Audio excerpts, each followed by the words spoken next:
Olá, amigos, amigas, como é que vocês estão todos por aqui? Para quem não me conhece, eu sou a Graça.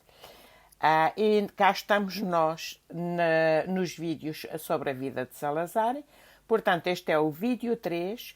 Nós estamos a falar dos anos de Salazar, a ascensão de Salazar, o que se contava e o que se ocultava durante o Estado Novo, e está baseado numa coleção que eu tenho de mais de 30 livros. Portanto, isto vai ser muitos vídeos. Se vocês quiserem saber o que é que se passou há quase em 50 anos da ditadura fascista em Portugal, instaurada por António de Oliveira Salazar, comecem a seguir o meu canal porque realmente é muito interessante.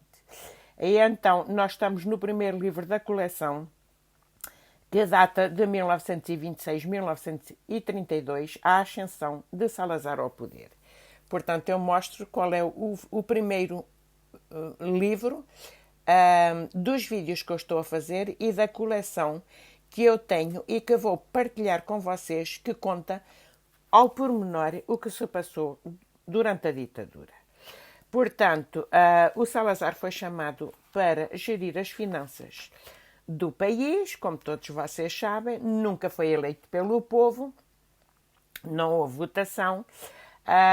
Ele foi chamado, primeiro teve lá 5 dias, depois demitiu-se porque não lhe davam o que queria e depois voltou mais tarde, nós já lá vamos chegar.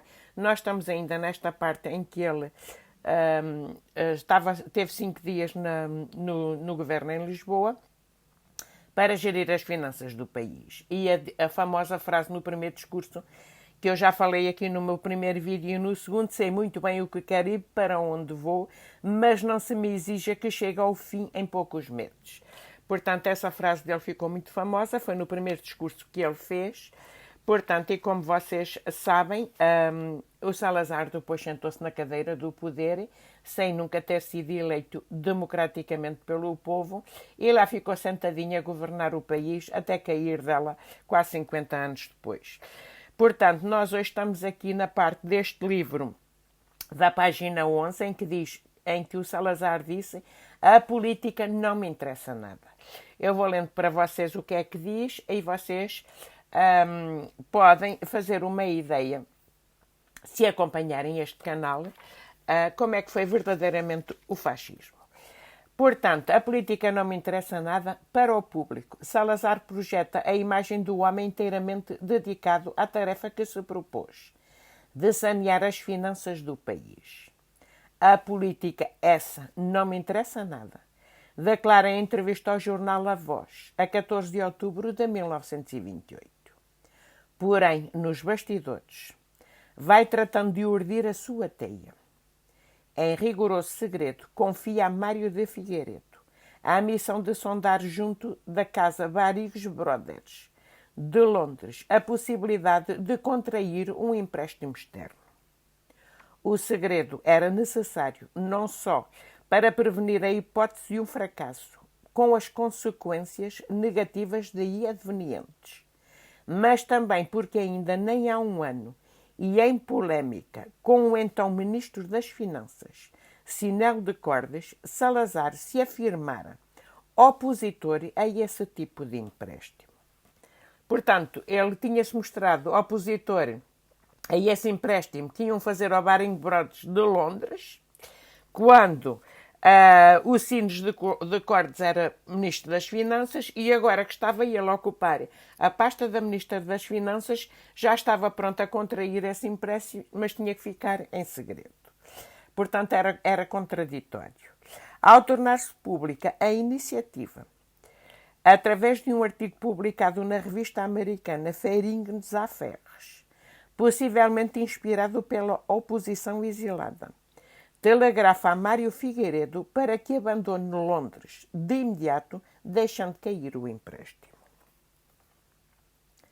Mostra que sabe usar a política à moda antiga, até na versão do pronunciamento militar.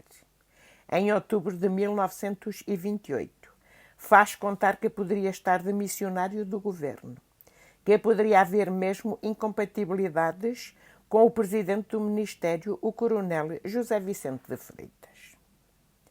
O comandante da primeira região militar, general Craveiro Lopes, escreve então uma carta dirigida não ao governo, mas a Oliveira Salazar.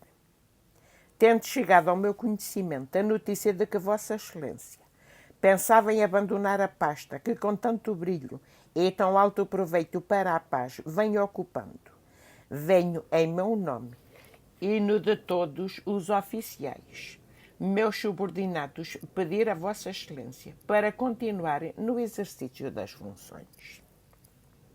Portanto, como já foi dito nos vídeos anteriores, Portugal estava a ser governado por uma junta militar. Depois da queda da monarquia. Portanto, aqui estamos nos anos 1926-1932, um país completamente instável politicamente.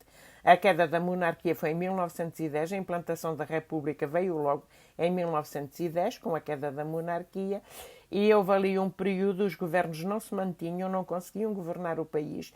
Foi um período de muita instabilidade, e muita crise económica no país, fome, o povo passava fome.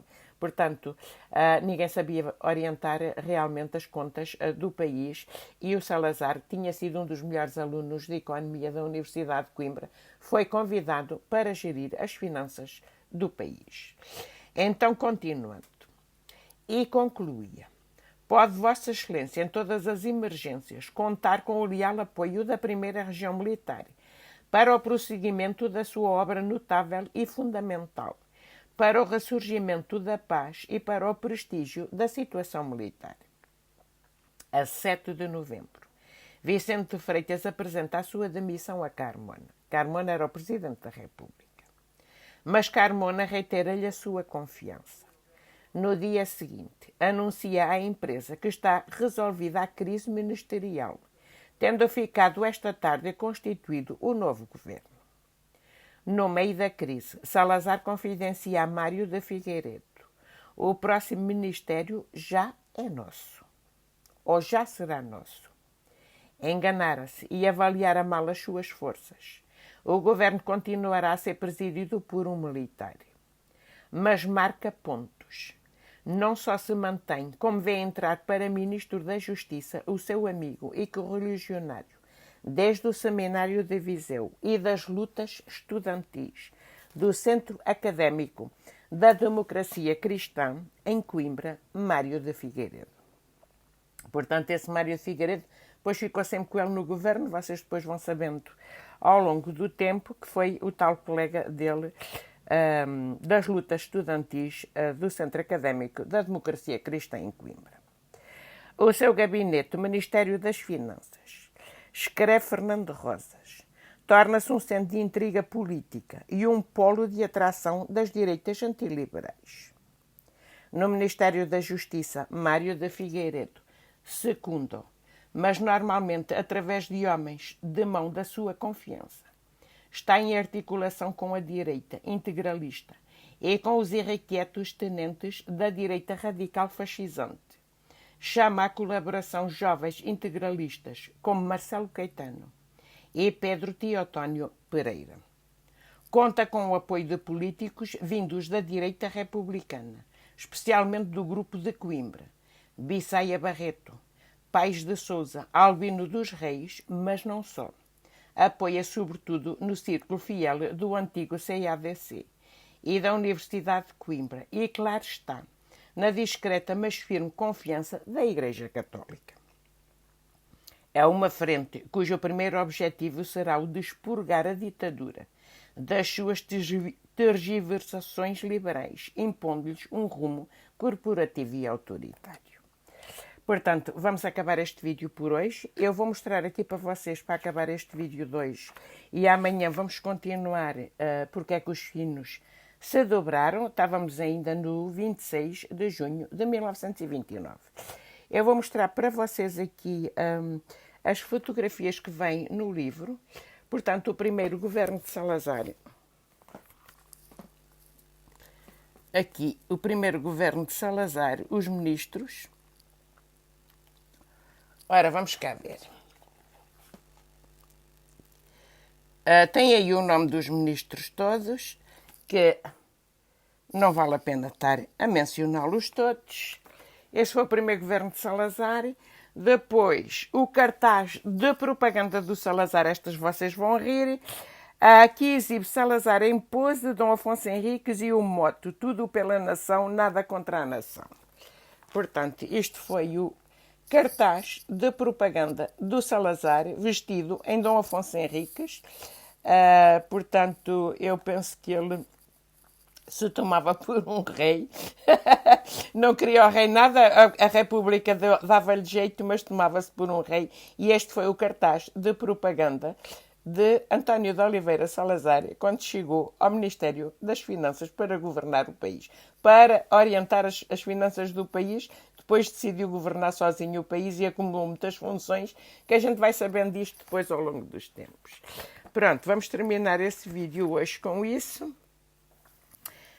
O novo governo de Salazar, do qual Oliveira Salazar faz parte, vai para o Palácio de Belém assumir o compromisso de honra perante o chefe do Estado.